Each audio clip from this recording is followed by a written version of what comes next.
4 pattes est un peu bizarre et le tour sera différent pour chaque chien. Toutes les races et toutes les tailles de chiens rampent différemment. Mais le tour est facile à apprendre et il ajoutera un petit je ne sais quoi au répertoire. Le truc, c'est de bouger la main très doucement. D'abord, tenez votre main sous le nez du chien et écartez-la très doucement. Il se penchera en avant pour l'atteindre et il glissera donc un petit peu. Au début, récompensez les tout petits mouvements pour qu'il comprenne ce que vous cherchez.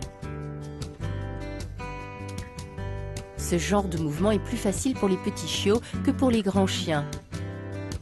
Faites-le très doucement et donnez souvent les récompenses. Bravo! S'il se lève, réessayez. Cela lui prendra du temps, mais il comprendra ce que vous lui demandez.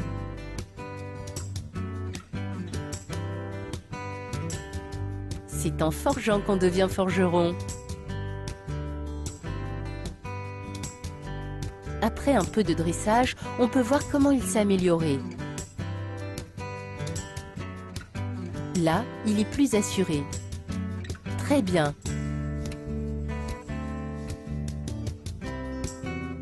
Encore mieux, regardez-le, il remue la queue. Qu'il glisse un petit peu en avant et alors complimentez-le.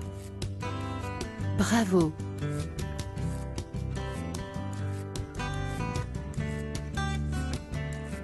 Prenez votre temps, attirez-le en avant.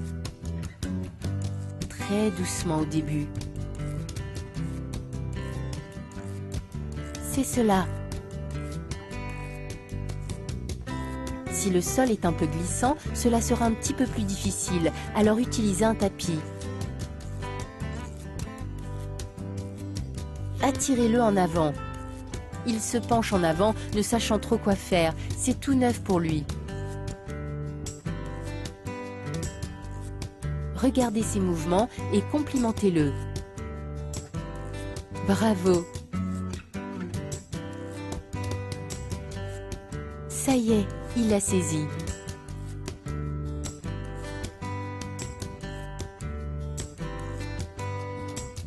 Après un peu de dressage, les mouvements deviennent de plus en plus faciles et fluides. Les grands chiens rampent d'une façon différente des petits. Soit ils sautent comme des lapins, soit ils se font avancer en utilisant les pattes de derrière. Si vous récompensez votre chien dès qu'il se tient le plus bas possible, il rampera bien. Il est plus facile pour eux de rester étendus plat à terre s'ils avancent très doucement.